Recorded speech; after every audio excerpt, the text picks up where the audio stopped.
Welcome to मिकर्श। Sir Isaac Newton ने discover किया था ग्रेविटी। एक बार वो एक पेड़ के नीचे बैठे थे और ऊपर से एप्पल नीचे गिरा। तो उन्होंने सोचा कि ये एप्पल अपने आप कैसे नीचे गिरा, और गिरा भी तो वर्टिकली डाउन क्यों गिरा, कोई और डायरेक्शन में क्यों नहीं गिरा।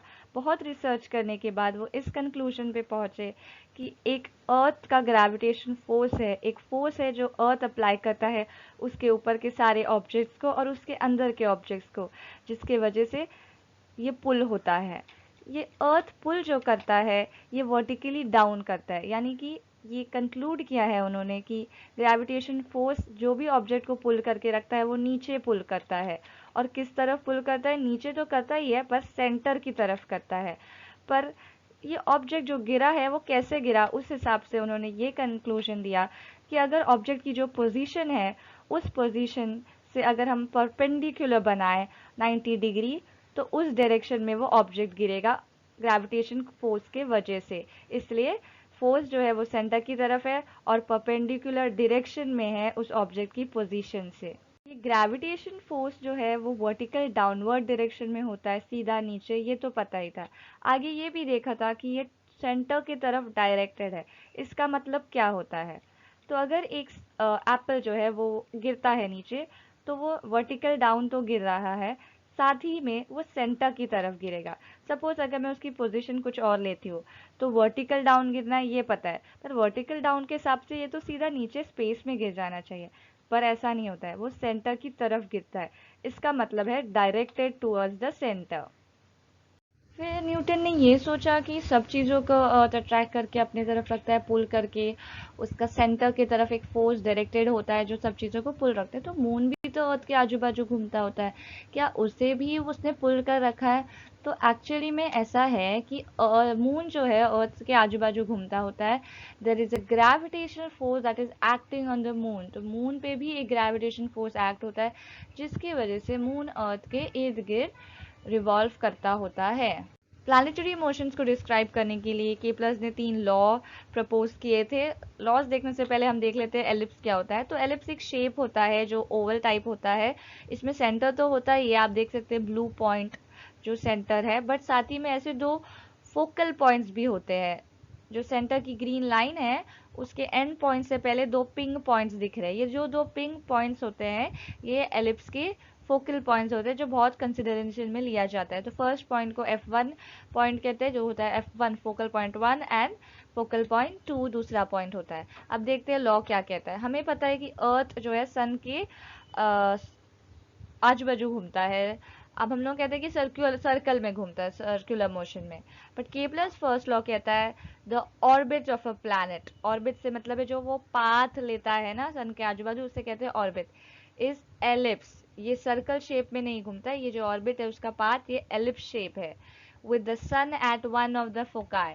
तो F1 और F2 होता है ना, हमारे पास 2 फोकाई होता है एलिप्स का। तो अर्थ फोकस में घूम एलिप्स में घूम रहा है, और इस एलिप्स का जो फोकाई है जिसके मोशन अर्थ कर रहा है, उस एलिप्स के कौन से तो एक फोकाई पे सन सिचुएटेड है। के प्लस सेकेंड लॉ। के प्लस सेकेंड लॉ ये कहता है कि जो लाइन ज्वाइन कर रही है प्लैनेट ऑन द सन को, जो ये लाइन है, प्लैनेट है ए पोजीशन पे, तो ए से लेकर जो सन तक की लाइन है वो इक्वल एरिया स्वीप करेगी। अगर सन अर्थ ए से बी पोजीशन पे आया है तो उसने इतनी एरिया कवर की है, जो ब्लू कलर्ड रीजन है उतनी एरिया कवर की है।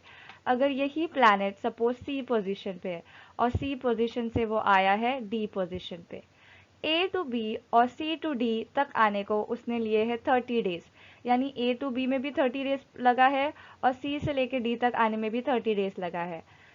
तो के प्लस सेकेंड लॉ के हिसाब से एरिया जो कवर की होगी, मतलब ए टू बी तक में जो आप ब्लू रीजन देख रहे हैं वो सी टू डी तक में भी जो ब्लू रीजन है वो सेम होगा, क्योंकि टाइम सेम लगा है। यही कहता है के plus second law, equal area in equal interval of time. के प्लस थर्ड लॉ, वो देखने से पहले देखते हैं कि टाइम पीरियड क्या होता है। टाइम पीरियड वो टाइम होता है जो अर्थ को सन के इर्द गिर्द एक रेवोल्यूशन के लिए टाइम लगता है। ग्रेविटेशन डिस्कवर करने के बाद और स्टडी करने के बाद न्यूटन्स ने प्रपोज किया अपना न्यूटन्स यूनिवर्सल लॉ, जो कहता है every object in the universe attracts to every other object with a definite force.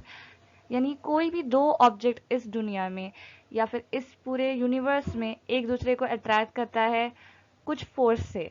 अगर हम दो ऑब्जेक्ट्स ले, ए ऑब्जेक्ट जिसका मास है m1 और बी ऑब्जेक्ट जिसका मास है m2, तो ये दोनों ऑब्जेक्ट्स दुनिया की हर चीज़ों पे फोर्स अट्रैक्ट करते हैं, किसी चीज़ पे कम, किसी चीज़ पे ज़्यादा।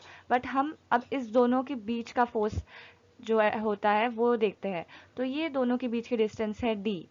ये दोनों एक दूसरे के डायरेक्शन में फोर्स अप्लाई करते हैं, और ये जो फोर्स होता है वो डायरेक्टली प्रोपोर्शन होता है फर्स्ट ऑब्जेक्ट के मास m1 से मल्टीप्लाइड बाय सेकेंड ऑब्जेक्ट के मास m2, और इन्वर्सली प्रोपोर्शन होता है इन दोनों के बीच के डिस्टेंस स्क्वायर से। डायरेक्ट प्रोपोर्शन का मतलब है m1 m2 जैसे बढ़ेगा ये फोर्स भी बढ़ेगा, m1 m2 घटेगा तो ये फोर्स भी घटेगा।